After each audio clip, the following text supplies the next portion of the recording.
Hi, this is Catherine, and welcome back to Taking Tea with Catherine, or welcome to Taking Tea with Catherine.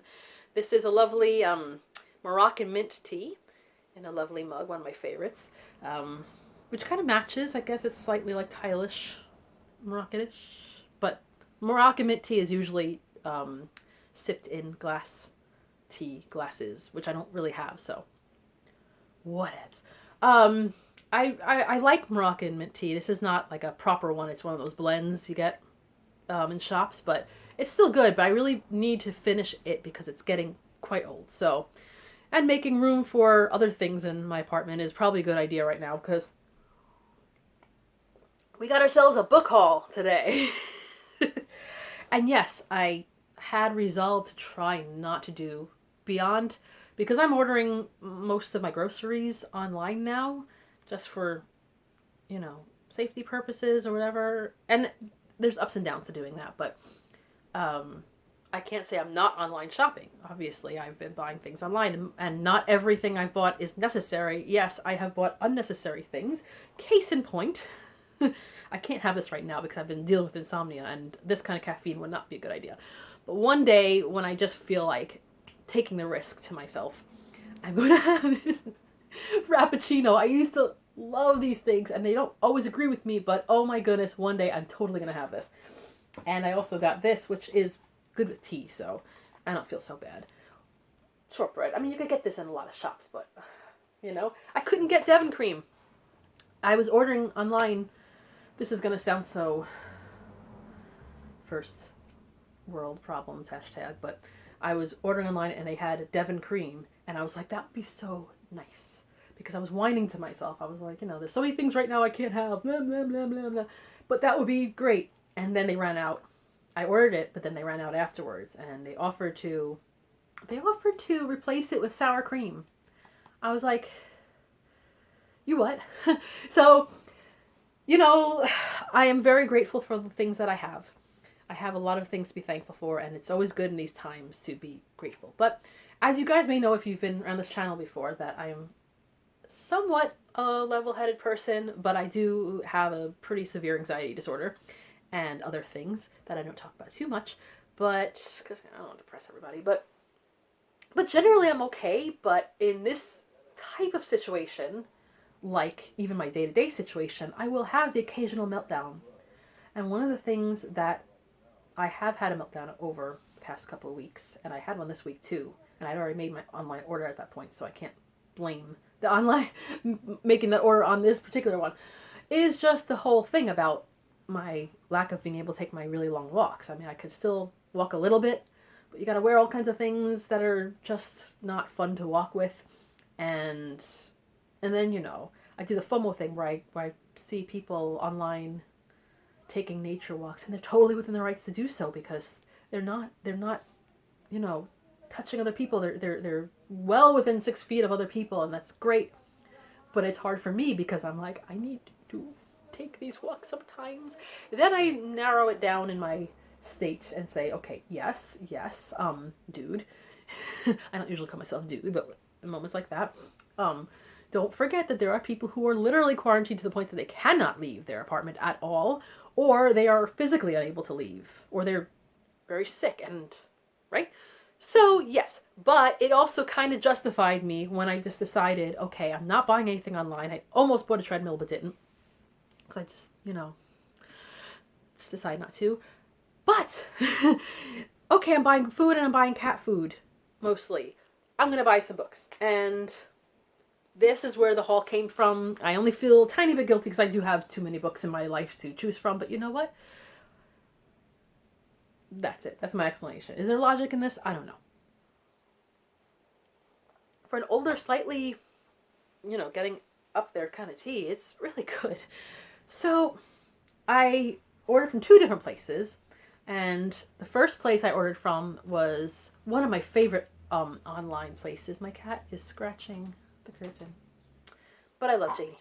Anyway, Book Depository, which what I like about Book Depository is that it takes slightly longer to get to New York because it comes from either the UK or Australia, which I pretty much only get things from UK, I'm pretty sure.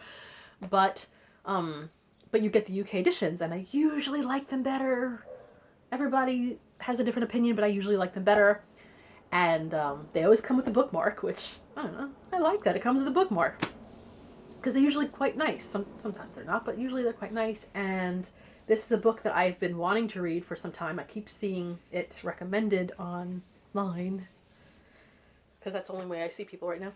And so I read this one book, and again, it comes. They don't charge for shipping, and the prices are pretty reasonable. They're not like miraculous, but they're reasonable. So I got The Other Bennett's Sister. This is kind of heavy, by Janice Hadlow, and I will talk about it a little more soon because I'm going to do a Friday Reads. I'm pretty sure I'm going to do a Friday Reads, and but it's about Mary Bennett, the middle child of Pride and Prejudice's main family, the Bennets, and it covers the time of Pride and Prejudice, slightly before, and then it also does a slight time. I can't say the word time, and I watched Doctor Who. Time jump into a couple of years later, so I don't want to say any more than that. But I got it on. It came in on Saturday, I think, and I did all kinds of happy dances. You know, the postman saw me, but I have no shame. And I was like, wow, it's a pretty chunky book. I didn't expect that. And I just like this cover. I've seen the American cover, and I would have taken that too if, you know, I didn't have any other choice. But I don't know why I prefer this one more. I just like it. My preference. So I have ripped through it very quickly, much quicker than I did Mirror in the Light, actually, because I'm not at the end, but I'm getting toward the end, if that makes sense. And I'll talk about it more later. But yes, no regrets. And now the rest of the books, by the way, I also have this book that I got from Book Off a while back that I don't think I mentioned. It was like $1. I don't know if I want to read this because I've heard so many bad reviews about this one, but it's the same subject. Mary B. If you guys have read this and you say, please don't, especially after The Other Bennett Sister, I almost want to make a comparison. But if you guys say, really, really don't, I won't feel bad about not doing so because it was only $1 at Book Off. I love you, Book Off. I miss you. I'll see you hopefully again.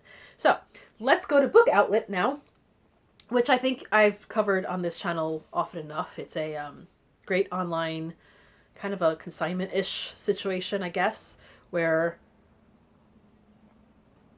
I guess when booksellers have too much of books, it ends up in their warehouses, something like that. And a good amount of their volumes will have dots or slashes in the bottom, which I don't care for, but I also think it's usually worth the discount. So that's fine. And they have all kinds of categories like most book websites, but they have a good nonfiction section, and classics and stuff, but I haven't really ordered too many classics from them. So I'm going to start with the 3 fictions, the novels that I got. Yes, I read both. And this one, well, I think you could see just when you see this cover kind of why it's up my alley. The Saffron Kitchen. So I think if you look carefully, you could see London. Oh dear. And then you could also see something that looks a little bit, I love this print. So I don't know much about it. It didn't cost a lot, so I was just like, it's worth trying. But I will read the back. I don't always read the back because I know it's kind of boring to some people, but it says, rich and haunting. The Saffron Kitchen. Saffron.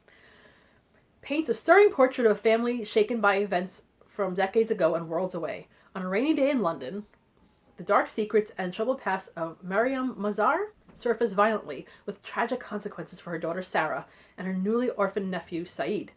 Consumed with guilt, Mariam leaves her English husband and family and returns to the remote Iranian village where her story began.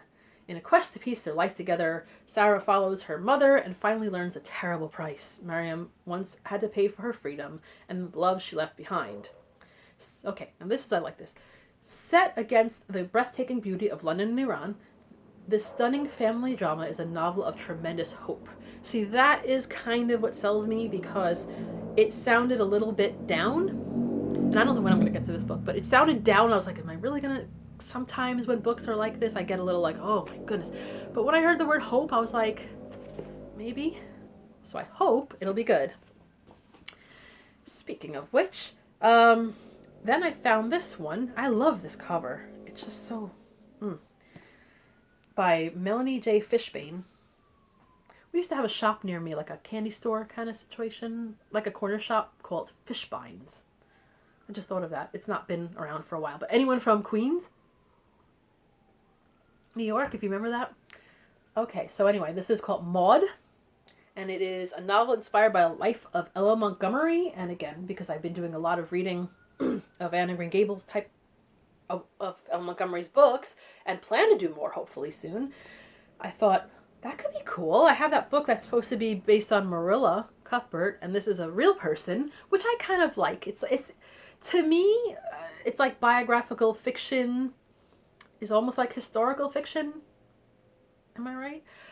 I was a little hesitant because I actually don't know that much about her life. I started a book, which happens a lot. I started a book.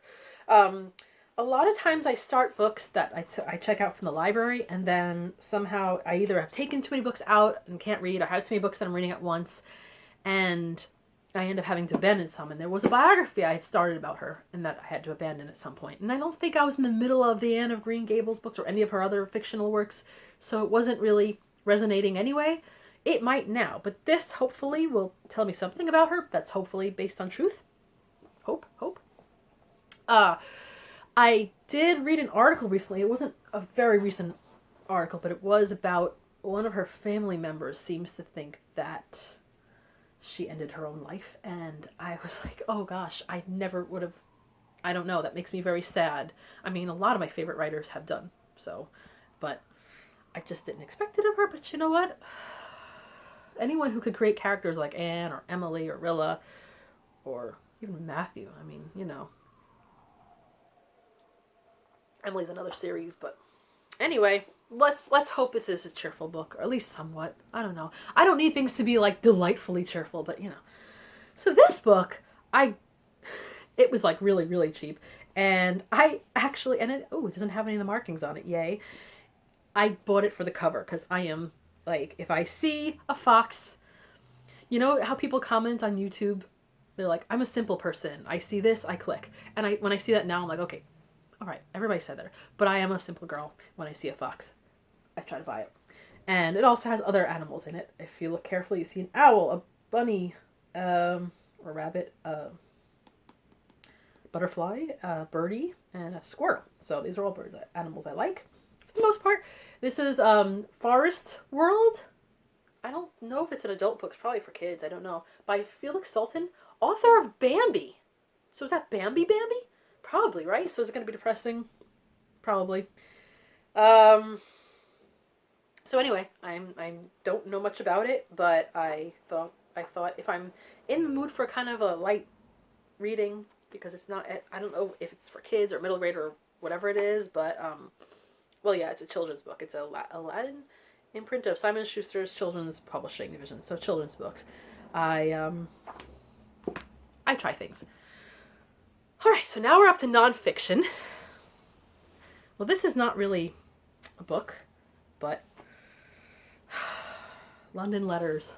All right, so this is just, I haven't really opened it yet, but it goes into different neighborhoods of London, and it opens up its maps, little maps with little details. So that's kind of like you see in the back, Kensington, which is one of my favorite parts of London.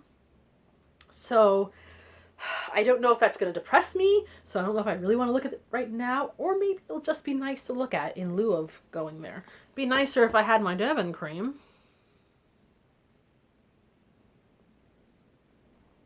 Devon cream. So, now, we have here The Songs of Trees, Stories from Nature's Great Connectors by David George Haskell, author of The Forest Unseen. It has one of the bottom, but that's all right. It got a John Burroughs Medal for Outstanding Natural History Writing. So, if any of you, I'm going to go further into this on another post because, you know, but if any of you have seen this Springathon that's coming up, a couple of, like I said, I'll get into more detail, but a couple of booktubers and I think a Bookstagrammer is organizing this thing for May for like almost 2 weeks of reading nature writing. So it doesn't hurt to have more nature writing, although I already have plenty to choose from. But I like trees, and this tree looks a little bit like the trees outside my apartment across the street. So I could always read more about trees. This again, one of those purchases that I buy when I feel like, okay, it didn't cost a lot. But this is called I don't know, books about writing sometimes. Telling True Stories, a nonfiction writer's guide from the Nieman Foundation at Harvard University. Man. And it has all kinds of contributions and articles, whatever, from different writers. So, I don't know, I've wanted to write recently, and I just can't seem to do so. And sometimes, I could be wrong about this, and I don't know when I'm going to read these books, but sometimes when I read about writing, I get pushed to write. So whatever it takes, I don't know. You know, the thought of, oh, you have all this time, now you can write, and it's like, same thing about reading, but I'm only just getting into a big return to my reading groove, so I don't know. All right, this one is good because I don't have as many books to like about this time period stuff. The Classical World and Epic History, I like history, From Homer to Hadrian, so that's a good chunk of time, by Robin Lane Fox. I don't know if I have any books by Robin Lane Fox, but this, I guess, is a good place to start. Let's hope. Robin Lane Fox is a university reader in ancient history at Oxford University. His previous books include Alexander the Great, Pagans and Christians, and the unauthorized version, Truth and Fiction in the Bible. He writes the weekly gardening column, so more nature writing, in the Financial Times. He lives in Oxford, England. I miss Oxford. But it's a good, it's a nice book. It's like a big, kind of a chunky book. It's let's see how many pages. It's over 600 pages, but it seems to hold well, stay open. I know a lot of people talking about that now, the quality of the books and handling it, so I'm going to join in. It's a Perseus Books group. That's fitting, I guess. So it used to be $21.99. I know I paid a lot less for it. I don't remember exactly how much I paid for it. Speaking of the classical world, sort of, here's a book that I think was like $2. So I was like, well, even if it wasn't good, I could at least try it. I have had a lot of friends in recent years and relatives go to Israel. And maybe also Palestine, I'm not sure. Definitely Israel. Let's not get into the whole thing. But I've never been. I don't know if I ever will be. But man, they raved about it. They raved about how beautiful it was to visit. And so I saw this and I said, okay, Bethlehem, Biography of a Town by Nicholas Blinko. It could be good. I don't know. But, in lieu of actually going there, that's not a bad thing. I could read about it. Bethlehem is a very heavy book, heavy town part of the Bible. There's two Bethlehems, so this is probably the big one. So yeah, I don't know. I had to be in the mood for that. So here's the last one I got, and it is just a pretty picture book, and it also is a historical character that I quite like. Oh, let's see if I can pick this up. Hamilton. Hamilton. Hi, I'm Hamilton. By Richard Silla? I don't know. The illustrated biography includes a frameable map. I like maps. I really do like maps. I am not one of these map fanatics who learns all kinds of things about Mercator, all that kind of thing. But I do like looking at maps. I mean, I don't know. This is probably why my geography abilities aren't as bad as they could be, considering that my sense of direction is hideous. But look at this. Thus began the New York Stock Exchange. So it's got all kinds of beautiful, gorgeous pictures. And who is this dude? Chief Justice John Marshall? Intimidating dude. I keep saying dude. Dude! Well, they have his grave site, which I've been to, which I can't go to now, but that's all right. And look, a Hamilton family tree. I love family trees too. They're like the maps of a person, sort of. All right, so I could enjoy this. It's like one of those books that you don't necessarily have to sit and read cover to cover. You could, it might. But you don't necessarily have to. You could just, if you're just in the mood to look at something historical. I already have, can you see it? can't do it in there. Hamilton, you know, the Ron Chernow book that, you know, the whole musical, etc. is based on, but it doesn't hurt to have more sources. So that is my haul. Unless I buy a book here and there, because I have added things to carts in recent times, but I haven't purchased, which is probably good, because I still have so much I could read, so much. And sometimes I see read-alongs that I want to get into because it looks like a book that I want to read, but I don't have it, and I hold myself back from buying it every single time because I don't want to be that person who just keeps buying just because, I have plenty of books to read and I don't have to join every single read-along. Or I could read it in the future and go back and watch the videos in the past. I've done that before. You can't be part of everything, but, if I'm ever talking about a book, I usually don't get that far into it. If I was going to do a spoilery discussion, that's one thing. And you think, oh, I want to see more about this, but I can't read it right now. Just, add it to some watch later list and watch it later. Sometimes that's good. I'm just trying to encourage you guys to watch my videos, You're already watching. So anyway, let's just wrap up now. This is, a haul for now, and I hope you guys are doing good. Let me know if you've seen any of these books in your life or read them. And if you like what you see, subscribe. And this is Catherine, taking tea with Catherine. Have a lovely, whether you're indoors or outdoors, tea-filled, book-filled, happy-filled day. Bye.